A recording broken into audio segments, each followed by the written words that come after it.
Hello, everyone. It is 6:30, so I think we're going to get started. This will give everyone a few minutes, just if anyone is going to be joining late. Thank you so much for joining our Cut Flower short course. As you well know, today we're going to be talking about selling locally grown flowers to florists, and we have a great lineup for you. We're going to start off by just launching a poll so that you have a few minutes to answer those questions. If you don't mind to answer those, that really helps us get an idea of who we are talking to and helps us get an idea if for future webinar topics. So if you don't mind to fill that out, thank you so much. First up, we are going to head over to Josh Knight with the Center for Crop Diversification. He is going to give us a CCD update. And Josh, we're going to head over to you. Okay, great. Afternoon, everybody. Let me go ahead and get my screen shared here.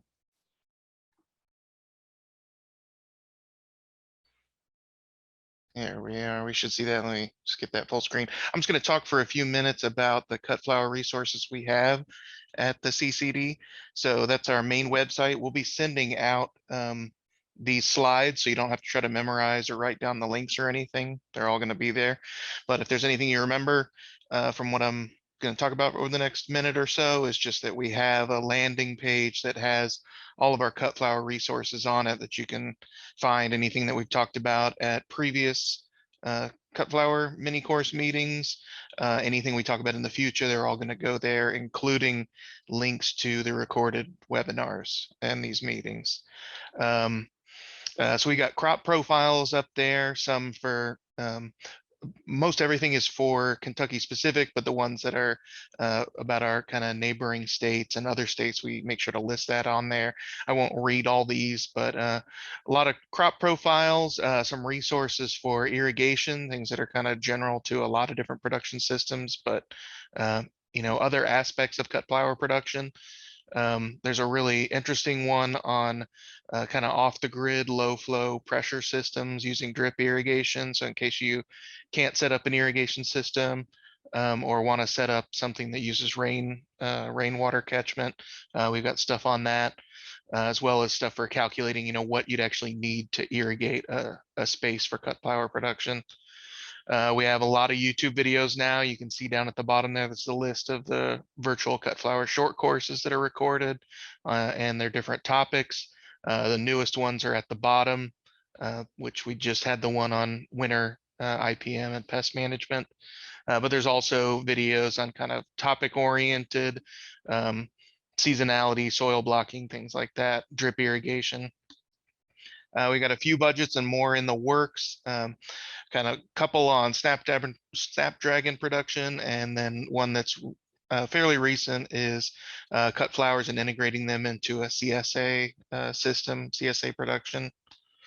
And we also have a map of Kentucky commercial cut flower growers that's interactive. You can go there and find out what's around you. It lists their social media websites and contact information, what markets they have their flowers available at, or how to buy their flowers, things of that nature. And that's been updated. We had somebody else volunteer to be on it recently, but we try to update that around Cut Flower Month, which is July, and add all the people who volunteer and want to be listed. And that's really all I have. Be sure to check out the landing page. And again, these slides will come out at the same time as we post the video and stuff like that. And that should happen pretty shortly. And so I'll go ahead and stop sharing my screen. Thank you so much, Josh. And as Josh was talking about, if you are not familiar, July is Kentucky Grown Cut Flower Month. And in anticipation for that, we have started the Kentucky Grown Cut Flower Promotion Group. It's a mouthful, but it is a group on Facebook where we will be throughout the year sharing cut flower resources, design videos, everything cut flower is going to be in this group. So if you aren't a member of that, we would recommend highly that you join that. That is going to be the home of July's Kentucky Grown Cut Flower Month. So all of the promotion for our cut flower growers is going to be there. And like I said, it's going to be all year round promotion of different videos and things like that. So cut flower resources are going to be aplenty there. And like I said, that is just, you can go to facebook.com/groups/KY Grown Cut Flower Promo. And that said, we are going to head into our program. So we have a great program for you. We have Dakota Moore here with the Kentucky Horticulture Council, and he has 6 years of greenhouse experience, greenhouse management experience, and he also has 3 years of working in a florist shop with design experience. So he is very well versed in this topic, and he is going to talk to you today about selling to local florists. So Dakota, if you are ready, we are ready for you. Okay, thanks, Bethany. Let me launch my program real quick. Okay, like Bethany said, my name is Dakota Moore, and I'm with the Kentucky Horticulture Council. And before joining the Hort Council, I worked for 3 years as a floral designer in a flower shop here in Callaway County. So we'll be going over a couple things today. We'll start with why sell to florists. That's the first question a lot of people have. Then we'll talk about making a plan for selling to a florist. We'll talk about which flowers you should grow and sell. When are you going to deliver the flowers? We'll also talk about branding really quickly. And then we'll talk a little bit about shop size and town size. That's going to influence some of these components, like what flowers you're selling, and also your pricing. We'll go through that lastly. So why should you sell to florists? A lot of you are probably asking yourself that question. I'm already stretched thin. I'm selling at the farmer's market. I'm maybe selling online. You do subscription service. So why would you think about entering a new market channel? Well, I've got a few reasons I think are pretty good reasons. So it's a great reason for you to expand your growing operation. So maybe you feel like you have the ability, the space, the energy to expand your amount you're growing, but maybe you are a little worried about where you're going to sell it. Well, florists can typically be a pretty reliable way for you to move product. Most people can walk into a florist with a bucket or two of flowers, and the florist will buy from them. So they love locally grown cut flowers. They love to show those off. But some might not be super set on it, but we'll talk about some ways for you to work with them to plan it out more than just on the fly to the florist with a bucket to sell. Selling to florists can also help you create less of a footprint or an impact on the environment, a negative impact. You see things all the time about the environmental impact of shipping cut flowers from other countries, or maybe the environmental footprint they have because other countries might not have the environmental controls in regards to farming, especially cut flower production, that we have here in the US. So if you want to help that by selling to florists, you can keep them from having to buy so much from outside the country, and you'll cut down on shipping, you'll cut down on gas usage as well. Also, selling to florists is a way to support another local business and help you build more connections within your community. You see it a lot with produce growers that maybe sell to restaurants or local grocery stores. They'll tell people to try out that store because they buy local products. So florists can act the same way. Maybe tell people to use certain florists for funerals or weddings if you don't do that yourself, because they support local growers and they buy your flowers. Also, the key point for a lot of people is it's more profitable than wholesale or large selling to wholesale or large retail stores. Wholesale, you're going to earn your least of all the market channels. So you can actually earn more selling to florists. So if you do sell wholesale and you're thinking about you need to earn more, florists might be an option. Your first step is to make a plan. So you want to talk with the florist. That's the best way for you to figure out what they might want, how much they would be willing to purchase, and how often they can purchase. You know, each shop is going to be different. Some might want flowers every week. Some might want flowers every other week. So you just need to talk with them to figure out a plan. I'm not saying you need to do a contract with them. If that's how you both feel that a contract might be best for your transactions, then by all means go for it. But you know, talking with them and seeing if you can grow some things they might want, they might be willing to buy a little more because they know it was grown for them. My tip when talking to a florist or approaching a florist is to avoid going at busy times. You know, they won't have a lot of time to talk with you about planning what they want to buy, how much they'd be willing to purchase if they're pretty slammed. So avoid holiday weeks. You know, it may not be a florist holiday, but florists are still usually pretty busy during those weeks, either making wreaths or bows related to the holiday. Avoid going during proms and homecomings, especially if your town does homecoming mums. During those weeks, they're pretty busy, you know, making prom flowers, making homecoming mums. And the weeks leading up to, I would avoid going in the afternoons because that's when students come in to order their flowers. And then it'd be best to avoid going at the end of the week, especially Fridays. If they've got weddings or other events they're doing, they'll be pretty busy then. Avoiding going during busy times is a good way to get on their good side. You know, they might be a little agitated, even though it's not your fault, if you come to speak with them when they're pretty busy. So I talked about talking with them about which flowers to go. So I want to give you a little hint on what they might be looking for. So typically they're looking for something different. So if you can find it at the grocery store, the rule of thumb is that a florist can get it easily and pretty cheaply. That's not to say that they won't buy things from you that you can also see at the grocery store.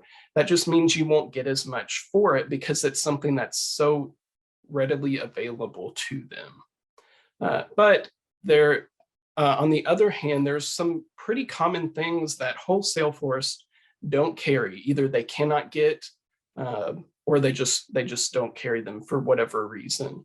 The biggest thing, in my opinion, is sunflowers. So wholesale florists will have typically just the yellow sunflower, maybe a 2 to 3 inch diameter head, and that's pretty much it.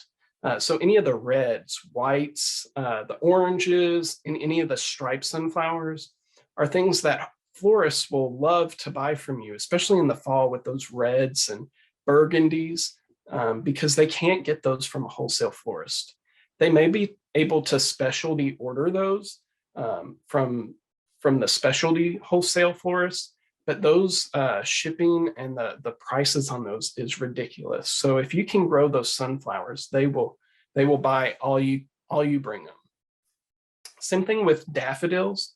It's the small yellow daffodil is what most wholesale florists carry.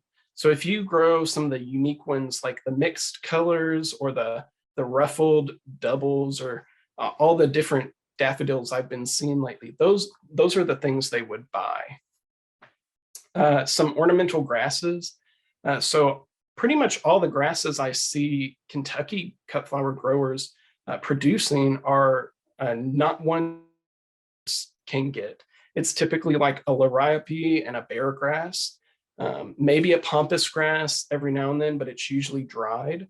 But some of the cool things I see people growing, I've never seen from a wholesaler. And then the last thing is zinnias. Those you would think, oh, they're everywhere. Every cut flower grower has zinnias. Well, wholesale florists don't carry zinnias. It's something about the shipping. They don't do it. A lot of cut flowers are harvested before they open up so that you have longer to ship and store. in a cooler before it's used in an arrangement. But zinnias will not open up once they're cut. So that makes shipping them, the shipping window very small. So those you really don't see from a wholesaler. Florists are also looking for something better. So yes, all cut flowers that are grown locally at a farm and then taken to a florist are pretty much going to be fresher and last longer than anything they'll get from a wholesaler. But here I'm talking about something a little different. So these flowers, just taking away time, the shipping is what harms these flowers and doesn't make them as beautiful as locally grown. My go-to example is Bupleurum. You can see that top picture right there. This clearly looks like locally grown Bupleurum. So you can see it's very tall, very rigid. The flowers are very vibrant. Florists can get Bupleurum from a wholesaler. It's very common, but it looks completely different. It's used more as like drapery or something tucked in than something that's very prominent and standing out, because it wilts while it's shipped. So the tips where the flowers are kind of bent over. The color is not as bright. It's still pretty, but it's nothing like what you see from a cut flower farm. With alliums, yarrows, and some of the grasses, the shipping just kind of browns the blooms. It bends the tips of the grasses and gives little brown spots. So those things are just like harmed during shipping, so they don't look as great from a wholesaler as they do from a local grower. When you're thinking about what flowers you need to grow for a florist, you need to be thinking about flowers that you can guarantee. So there's a lot of flowers that don't last long enough to be used as cut flowers. Everyone grows flowers in their garden or on their porch. If something breaks off, we love to carry it in and put it in some water and see how long it'll last. Typically things like petunias, those are pretty blooms, but they don't last as cut flowers. And then there's some flowers that will last a couple of days, sorry, but you can't guarantee those flowers long enough for a florist to sell. The florist has to guarantee flowers for at least 5 to 7 days after they sell them, or the customer could, ask for a refund or ask for replacement. And I'm not talking about, the person that received the flowers sets it in the sun or didn't replace the water. I'm talking about people that, replaced the water, recut their stems, but the flowers still either wilted or went bad or just, blew open wide. So a florist needs to guarantee that for 5 to 7 days after they sell that flower in an arrangement. So you need to be able to sell flowers to the florist that will last them several days in their cooler, and then 5 to 7 days after they're sold. And this is fairly doable with a lot of cut flowers. There's just a couple that you might not be able to guarantee that complete time. So test things at your house to see how long you would be comfortable guaranteeing them. And if it'll only last, 6 or 7 days, you might want to tell the florist that before you sell it to them. Say, this flower will last, but not if you keep it in your cooler for 3 days before you sell it. You also need to think about how you're going to sell the flowers, or when you're going to sell or harvest the flowers to sell. So the discussion is open versus closed blooms. So closed or unopened flowers, they can last a really long time in a floral cooler. For example, tulips, when they come to a florist, the bloom is very small, and usually there's no color on it. So it's typically green. You would think it's the same color as the leaves. But while it sits in the cooler for a week or 2 weeks, maybe even 3, it'll slowly, the bloom will get bigger. You'll start to see color, and then it'll be the complete color it should be.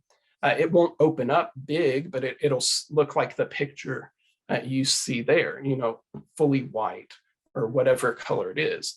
And so that allows the florist to keep those in the cooler and use them as they need. It also allows them to give the customers a mix. So give the customers some flowers that are fully opened or have all the color, and then a couple blooms that will last longer once it gets home. Sunflowers and peonies are about the same. So when florists get the sunflowers in from a wholesaler, the petals are either tucked in or very parallel with the edge of the flower.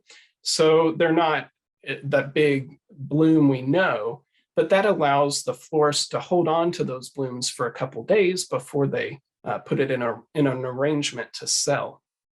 Peonies come from the wholesaler just as the big ball, the big bloom, no petals, open, barely any color. But over time, they'll start to get that color and they'll open up. And because they're so expensive, florists will keep a couple on hand, but they don't want a large amount. So that allows them to keep several on hand without worry of them going bad. And so some of the florists you sell to may want to mix. They may want some tulips that are pretty closed, or they may want some that are fairly open. Same thing with sunflowers or peonies. That way they can use the open blooms the day or two after you sell them to the florist, and then they have some that they can hold on to.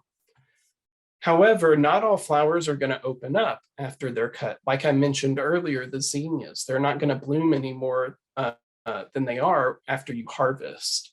Carnations and dianthus are in the same boat. So you have to be conscious of what flowers look like when you take them to the florist, because if they're not going to open up, the florist is going to want their money back. So we talked about what flowers you're going to grow or what flowers you're going to sell to the florist. So now we'll talk about when you're going to deliver. My suggestion is to set up a delivery schedule. So, talk with the florist and see if they want flowers every week or they want flowers every other week. This can help you plan your year ahead. Maybe you do a bigger harvest 1 week to sell to the florist, and then you let the plants rest a week or two.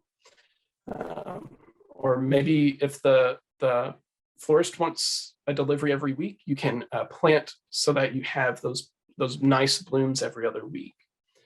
You also want to try to deliver on Mondays and Tuesdays. So flowers, they do need to last long enough in the cooler to be sold. And that can be tricky if you bring in flowers on Thursday and Friday, because a lot of florists now are closed on the weekends. The shop I worked for, we were open on Saturdays until a year and a half ago. And then we started closing on Saturdays because we just weren't doing the business that they used to on the weekends.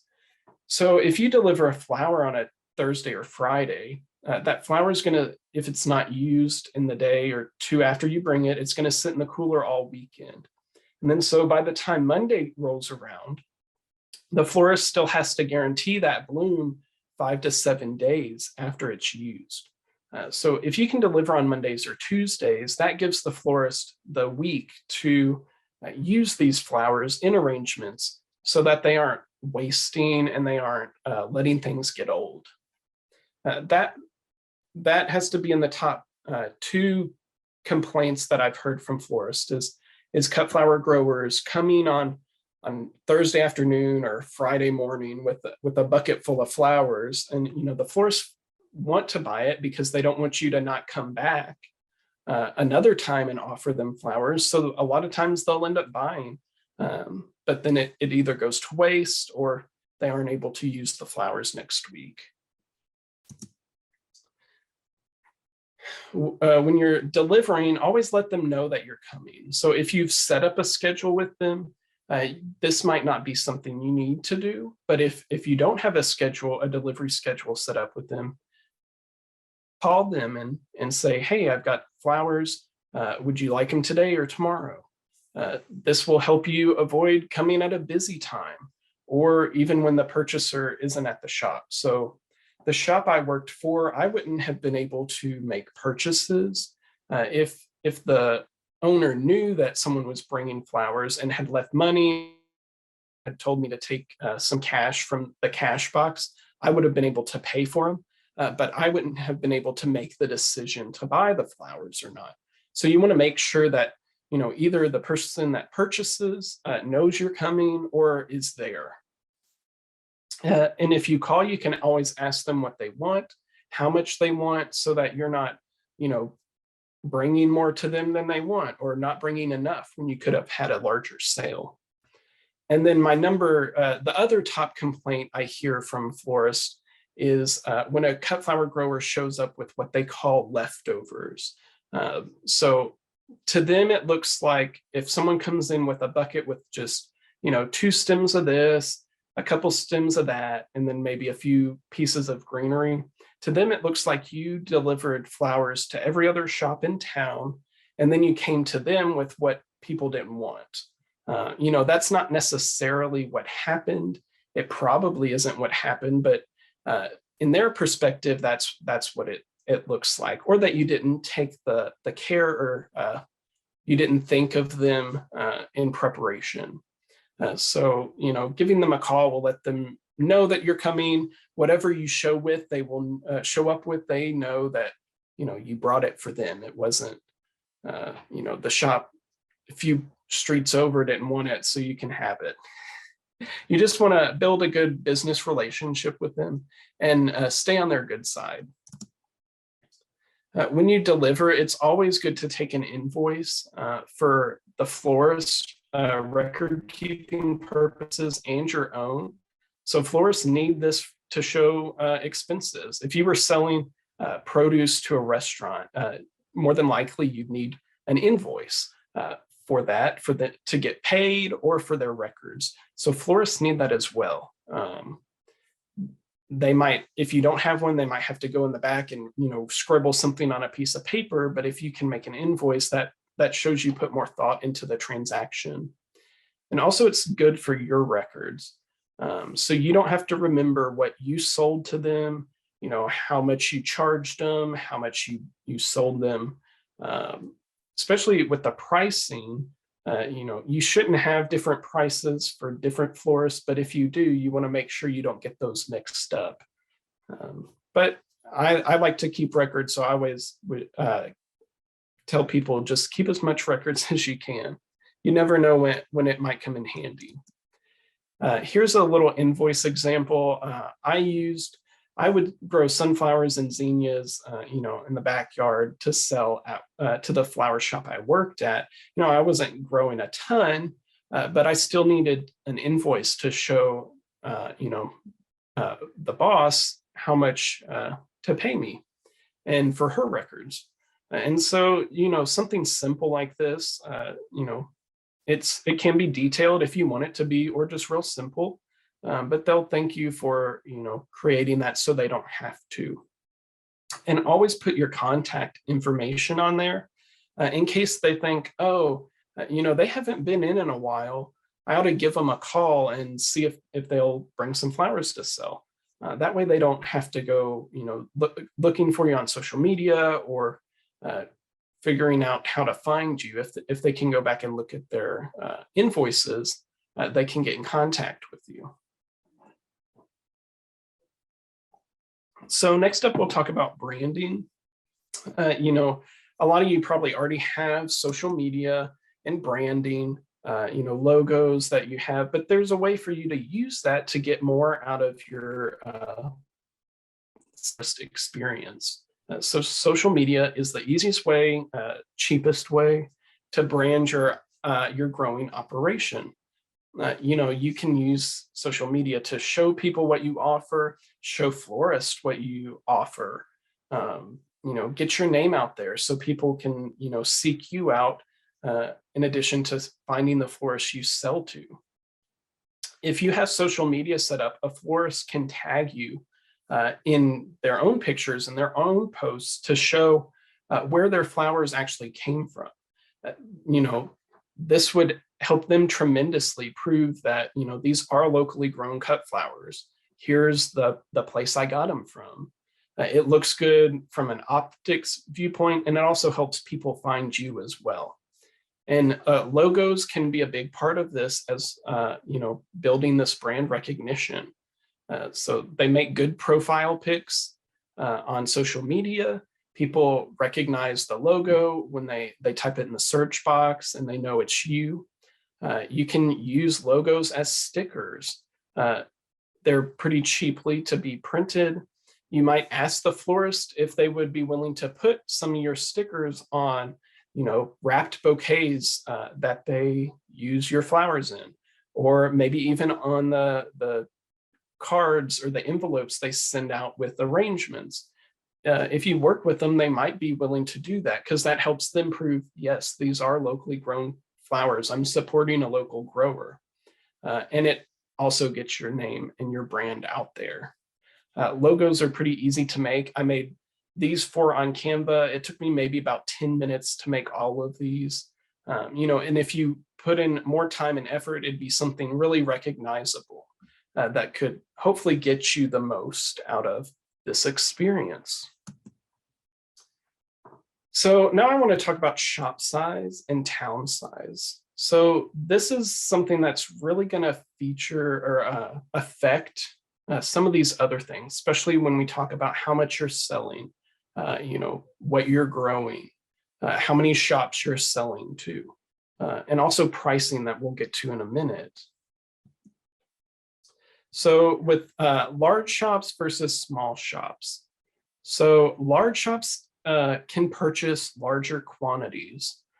So this is great if you've got a lot of, one crop coming in. Maybe all your tulips came up the same week. If there was a large shop you were selling to, you'd be able to sell all of your tulips pretty easily, because I'm sure they would buy as many as you can, because oftentimes yours will look better than what they're getting from the wholesaler. But however, if they're buying larger quantities, they might want a discounted price. When people buy in bulk, they want a discount. They might be willing to do a more official contract with you as well. A lot of larger shops may even require you to do a contract to say, I'm going to deliver, this many bundles of flowers, this how often was decided upon. On the other hand, with smaller shops, they might not be able to buy as much, but they're usually the ones that will want to support and work with you because you're a small business just like them. They know what it is to start a business, run a business yourself. So they might be more willing to, buy flowers every time you have them. I see them being more open to walk-in flower sales than some of the larger shops, especially if you're in a large city. Some of the large flower shops, you wouldn't have the ability to walk in with buckets. And there are some drawbacks to selling in a smaller town because they may not buy those large amounts like larger cities will, but the pricing may be a little better in a smaller town, because a lot of times small towns might be a flower desert. So either their wholesale options are very limited. Either they only have one wholesaler that will come to their town. Here in Callaway County, we have 2 wholesale florists that come to Callaway, but each is over an hour away. So it's not very quick delivery. And if your wholesalers are far away from the town you're in, the delivery prices are probably going to be higher. They may even have decreased delivery days. That's something I've seen wholesale florists saying you get a delivery on Monday and Wednesday. If you want flowers on Friday, it's going to be a higher delivery fee. So you need to assess your town, maybe talk with florists and see what can they not get from wholesalers. It might seem very common, but if their wholesaler isn't coming that often, or maybe doesn't have as many options as large wholesalers, then they might be willing to send more business your way. Okay, and finally, we'll talk about pricing. So this is the hardest thing to talk about. It's the hardest thing to figure out. I'm sure a lot of you growers have had issues figuring out what to do about pricing. You know, there's a lot of things you have to consider when you're creating your prices. You know, inputs, labor, what comparison to what the stems are selling. You know, from other people or other parts of the state. So if you are really stumped, always check with growers, fellow growers, to see what they would charge. You know, you don't want to ask someone that might be your competition unless they're very friendly and would be willing to help you out. But you know, social media is great. Reach out to someone that's you know, on the other side of the state and ask for some help with determining prices. And you can also ask your florist that you're selling to work with you and create an honest price. So if you were to ask them what they wanted to pay for some flowers, it'd probably be a lot lower than what you were going to ask. But you know, what you ask might be a little higher than it should be. So maybe you can work together to figure out a price that works for both of you. But you shouldn't sacrifice, you know, or go into the red because you want to make a sale. So, you know, just work with them, ask other growers for, you know, to help you figure out how to price. And when you're pricing, you want to decide if you're going to price as a single stem or a bundle. So when florists get flowers from a wholesaler, you know, some flowers are sold as a single stem, and then some are sold in bundles. The single stem flowers are usually your larger flowers. They're more of the focal point in the arrangement because they're usually more expensive or they're more rare. And so that's things like dahlias, roses, poppies, protea, peonies, and hydrangeas. So, you know, most of those are fairly larger flowers or things that are pretty rare or expensive. So you'll want to sell those to the florist as a single stem because they may not want, you know, 10 or 20 dahlias or, you know, 10 or 20 hydrangeas. They'd want to buy single, you know, multiples of a single stem. Bundles, on the other hand, are usually the smaller flowers, the more abundant flowers, things that grow, you know, the stem of the single stem of each bud is going to be short. So you have to cut pretty far back. So it's what we call a bunch. You know, you want to bundle those things together because florists don't want to pay, you know, higher amounts for those single stems. And these are going to be things like your zinnias. Most spikes are sold as a bundle because, yeah, they're usually bigger. Some are kind of expensive on their own, but they're not going to be your focal or your really rare flowers. Fillers and greenery, you'd spend forever trying to individually price, you know, fillers and greenery. So those are easily just bundled. Smaller flowers that might still be seen as expensive, like tulips or spray roses, are still sold as bundles. And I'm sure that's probably how a florist would want those as well. So I'm going to divulge a industry secret. Most florists, this is how they price. And this information is easily available or easy to figure out. So I'm not giving away a major secret. But so florists typically triple the price of a flower when they use it in an array. And you might think, oh, I sold this to them for $1 and they're charging $3 for it. They must be super rich, or they're, you know, getting away with stealing. But there's a lot of things that go into the price of that flower. It'll cover the water that's used in the vase. It'll cover a lot of the basic greenery, any tape or floral foam. It covers their labor. It covers their rent, or if they own the building, you know, any payments, electric bills. and also any other input costs they might have. So it's not pulling that stem.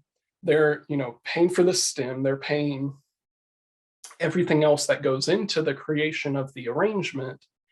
And then they're also trying to make a little profit as well.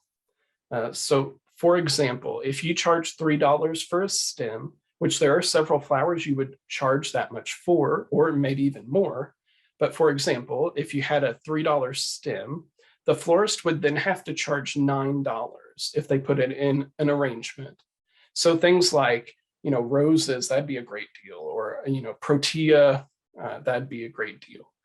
But things like tulips, if you charge $3 for one single tulip, if a florist used that in an arrangement, it would be $9. So they would probably not want to do that, because they would be losing money if they walked back their price, and no customer is gonna pay for that. You have to keep in mind that florists, it's a skilled labor, so they might have had training, or they've worked hard to create a good set of skills, some art skills. And so they do need to be compensated for that. I also want to talk about if you're selling to a wholesaler and direct to consumers at the same time as selling to florists. So if you sell to a wholesaler, they're going to want a wholesale price, and it should be. So it'll be less than what you're selling to the florist, because when the wholesaler then sells what you sold them to a florist, they will double that price. So if you charged the wholesaler $3 for your stem, they would charge the florist $6. And then when the florist used that stem, they would have to charge $18. So things like peonies, that's pretty on point, or it might have been on point a couple of years ago. That would have been about right. But if we were talking about tulips again, no way a florist would be able to charge $18 for one tulip stem. A wholesaler would know you're charging too much, because they would know they wouldn't be able to sell it to a florist. And then if you're also selling directly to consumers, you need to be selling flowers at a higher price than what you're selling to the florist. And here I'm talking about bundles of flowers. I'm not talking about arrangements you've made. I'm talking about, just loose bundles or loose stems. So you need to watch out about outpricing the florist. I know of one florist that had a grower selling to her, and she loved working with that grower. But the farmer's market was sat out in front of her shop. She was on the square, and so the grower also had a booth at the farmer's market, which happened to be right in front of the florist. And that grower was selling flowers for the same price that they were selling to the florist. So the florist could not compete, because when people see a dollar amount, they don't take into consideration the skill and the labor and the other inputs that go into making the arrangement. They just see this bundle of flowers is significantly less expensive than the arrangement. But you could also be underselling yourself too, if you're selling at the same price that you are to a florist. If the florist is happy with the price you're charging them for flowers, and you're selling at that exact same price to the public, you're probably not getting as much as you could. If the florist said this is a good price, you should be selling that for several dollars more to the public, because that's how business trends show that you should be able to charge more for that. And just to finish up, I want to throw in a few other ideas and little comments I have. You can choose to partner with the florist in more than one ways than a business transaction. So invite them to your farm. Let them come out and see what you're growing, or what's almost ready, so that they can choose what they want, or take pictures to show on their social media that says, oh, look, we've got local flowers coming. be on the lookout for those. And that way it's promoting your operation and theirs as well. If you show them your farm, they might be willing to buy more. Maybe they see, oh yeah, this is a legit operation. This is really cool. Maybe I'll buy more from them. And if they post photos online of your farm and tag you, this could bring you more online attention and maybe get you more customers as well. You shouldn't think of selling to the florist as competing with yourself at the farmer's market. It's usually two completely different groups. A lot of people that buy from a florist probably don't visit the farmer's market, and a lot of people that visit the farmer's market probably don't purchase from florists that often. I would partner with them to do design workshops. So this is a thing a lot of florist and flower shops are already doing. They might do wreath workshops, or learning how to make arrangements. In the fall, pumpkin arrangements are very popular. It's an easy thing to do, in a group setting. So florists will charge people to come, to the shop after hours and do that. They might even do it for birthday parties or with kids. So why not partner with them and do those workshops on your farm? So the florist would use their expertise and their skill to teach the workshop. And then while using your flowers and greenery. So you would both be making money from, however much you charged for the workshop. And it's also bringing both of your customer bases together. So it's getting people that, aren't your customers out to your farm, and it's getting people that are your customers in touch and, in relationship with the florist. And to wrap up, I've got a few off-season ideas. So these are things you can sell to florists when you're not, producing in your farms. So collected seeds and pulled up bulbs. So collected seeds are easy to put in, little paper bags. Bulbs, when you pull them up, just, cut the top off, clean some of the roots off, drop those in a bag. Those are things that florists would be able to sell. I hadn't even thought about the bulbs until I visited a flower shop and they had, paper sacks of tulip bulbs a grower had pulled up. So those things you would normally throw into the compost or in the trash, you could get a little bit of money off of. But you want to make sure the seeds or the bulbs aren't under patent, because then you could get into some trouble. You could also, if you have the ability, florists would love to buy blooming plants. They can get some blooming plants from a wholesaler, but it's usually fairly limited, or they have to make large orders. I know if we wanted hanging baskets, we would usually have to buy, 20 or 30, and our shop just didn't have that capacity.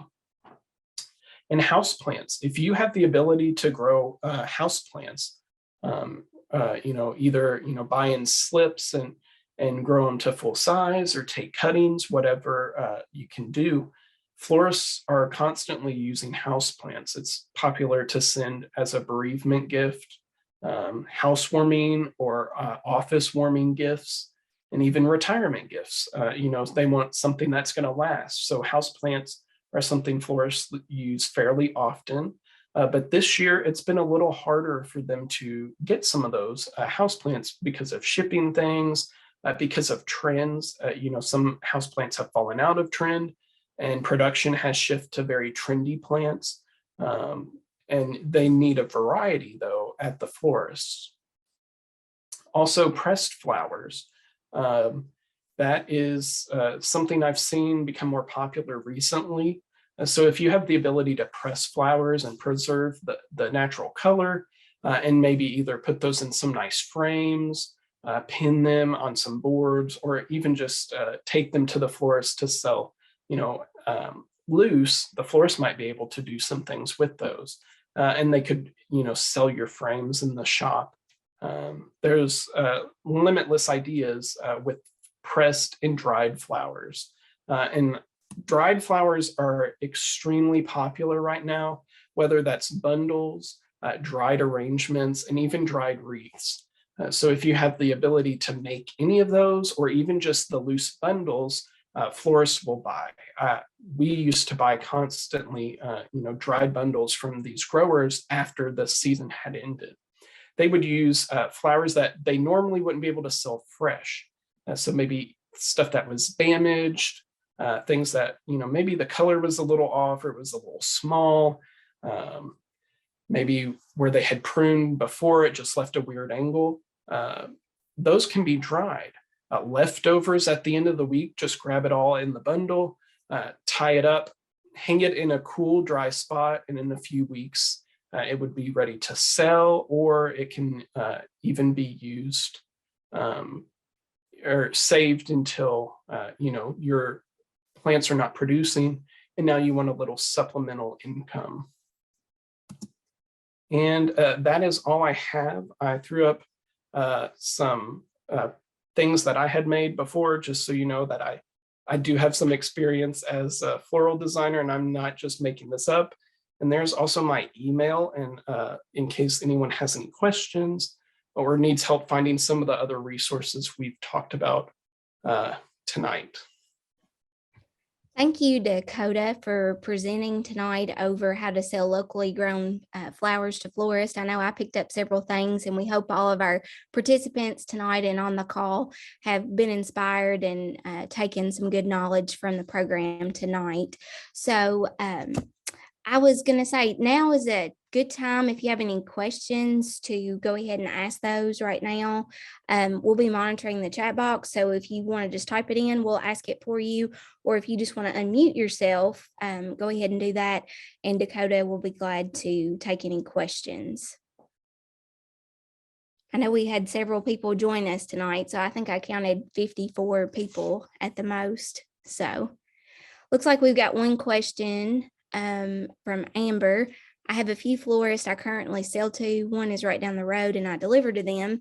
Another picks up her weekly order at the farm. She's a flower truck. And a third sends their delivery person once a week to grab their order. I haven't ordered delivery yet, as I'm not sure how to fit it into the schedule yet. Do you find that some will pick up at the farm, or is it delivery absolutely necessary? I think that would depend on your location compared to theirs, and also how busy they are. So some wholesale florists do allow florists to come to their shop and their warehouse and pick up, but others, require delivery. That's probably how they pay some of their workers, is through a delivery fee. But with your own grown cut flowers, I think that would probably just be the florist preference. Some may not have the employees to be able to go and pick up. I know at one point it was just me and the owner of the shop I worked for. So if we had to work in a pickup, I would have had to take time away from making arrangements and delivering to go pick up those flowers. Okay, that's great information there. Dorothy is sharing, thank you for the off-season tips, great ideas. So she's very grateful for that. There is another question about how many stems or flowers count as a bundle. What length of stems do florists generally want? Okay, so the first one, how many stems or flowers count as a bundle? So it does depend on the flower or the greenery or filler. Typically flower stems, it's going to be 10 if it's about a single flower. If it's some of those things like chrysanthemums that are kind of a bunch, that's from the wholesale side, it's usually done as weight. So you might not have that ability. So typically 4 or 5, that's something you could discuss with the florist about how many they would expect in a bundle. And the other part was the length. Florists typically want as long as you can give them. The longer the stem, the longer it'll last in their floral cooler. Typically, florists change the bucket every day or every other day to keep that water from getting nasty. And every time you do that, you need to give them, a half an inch at least cut off the bottom. So if they're having to cut so much off every day, you want to give them as much stem as possible. Great advice. There is another question in the chat here. Mary says, great presentation, thank you. And will florists expect to pay on delivery, or do they expect to be extended credit? That's probably, their preference, but I would say most would expect to pay you on delivery because you're not a large company.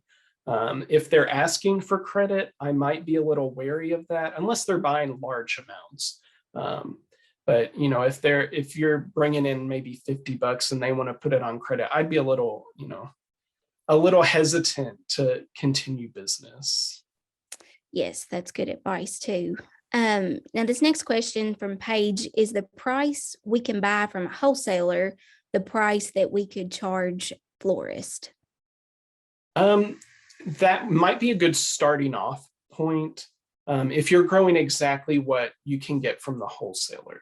But if you've got a different color or a different variety, but about the same type of flower, I might charge a little more because it is something that the florist can't get. So they might be willing to pay a little more. But that's definitely a good spot to start.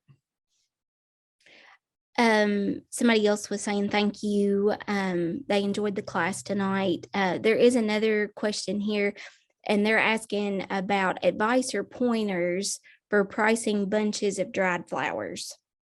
Okay, so that was something I should have mentioned. The dried flowers are probably not going to be the same price as the fresh because they're not something that is, it's popular now, but they're not going to be selling it as quickly. So it may sit there for a little bit. And also a lot of times it's broken up to be used either in wreaths or arrangements. When we would dry our own flowers at the shop and bundle them to sell out front, it was usually like half of what we would have charged as fresh. But it depends on, if you've tied the bundles up real nice and put paper into it, you need to keep that into consideration as well. That's good advice. I hadn't thought about that, the dried flowers. This other question that we have in the chat is there a wholesaler you could recommend to create an account with in order to get an idea of what wholesalers are charging? I'm not sure. I know a lot of wholesalers will want to make sure you are a florist before they give you those prices, because there is a little competition between wholesalers, especially if they're nearby, because they want florists to use them instead. But it can't always hurt. It wouldn't hurt to give a wholesaler a call or try on their website. I know the two that I'm familiar with don't really have ordering websites like that. But I know there's a couple that deliver to like the Louisville and Lexington area that might have that. Yeah, Alexis said to check out the USDA Boston Ornamental Terminal pricing, and it's updated on a weekly and available also online. So if you want to check that out. There is another question here from Isabel. She's asking the flowers local growers grow, for example, growing organically, are not as perfect as the commercial grows. Will florists mind some of those imperfections? Probably not, as long as it's not like super noticeable. If it's minor imperfections or like an angle it's growing at, that'll be okay. But honestly, we would get damaged flowers in all the time, and we had to use them or give them back. And our replacements probably wouldn't be any better. Sometimes the shipment they got in just sat too long on the truck, and some of it might not look the greatest, especially with white flowers. You were constantly plucking bad petals. So if they have the ability to kind of clean it up a little bit, it should be okay. But they might say, hey, you keep bringing in some bad stuff, maybe decrease the price or just, stop bringing that flower. One thing I wanted to add to the pricing, so it's that source they dropped in the chat is a good source to look at, but you do also need to keep in mind your town size and the shop size, because that's not going to be exact, but that's a good place to start. So if you're in a smaller town, I might make that just a hair higher than what those websites might say. And if you're in a larger town with lots of competition, you might need to back it off just a little bit. That's all the questions that I have right now, Dakota, in the chat box. If anybody would like, they're welcome to unmute and ask the question. One question I had for you, Dakota, you did a nice job on all the presentation, but what about some of the true blue flowers? I know the blue flowers are hard to find, and is that a possible market that people could look into? Yeah, if you can grow as close to blue as possible, that's something florists will always look for. The only blue flowers that florists have access to are going to be your blue delphinium, whether that's the dark blue or the light hybrid blue. And then, wholesalers will sell a status as blue, but if you put it next to, purple, it'll look blue, but next to most things, it's going to look purple. But the two others would be the blue thistle. I can't remember the scientific name. I think it's like a sea holly, something like that. That one is pretty close to blue. And then the blue Caspia. Also, I think it's a type of status, but misty blue is a common name, or Ohio blue, I think. So those are going to be, those both will be a filler, but the delphinium is pretty much only blue. So if you can grow something that's, blue that I didn't list, florists will love that, especially UK based things like at graduation here at Murray State. We were, graduation arrangements were anything yellow and blue delphinium. So they'll be looking for things like that around 4th of July's, and even for boys, baby boys born. Great information. So that's all I have in the chat. And I'll go ahead and pass it along to Alexis now. All right, hopefully my internet is going to hold up here, but a few little reminders before you guys jump off. You will be getting a survey, so please take that. That's really helpful for us to figure out what's going to be useful for you and what you need in the future. If you are in Kentucky and you want to participate in the July cut flower promotion, you can get that through that Facebook page that Bethany talked about earlier, and sign up for that. And you can be, on their page, all about your farm information along those lines, and as well as put on the map that Josh talked about earlier. And then if you have topics for future classes that you're wanting to know, whether they're marketing, production, feel free to drop those in the chat, put them on the survey. Anything along those lines, we would love to hear from you, because we're at this point just kind of taking what we hear in passing. But if there's something that we see people keep repeating, those are the types of classes that get repeated and put on here for you all to watch. So if you have any thoughts, please share those with us. And that's all we had. I hope you have a wonderful night, and thank you for joining us.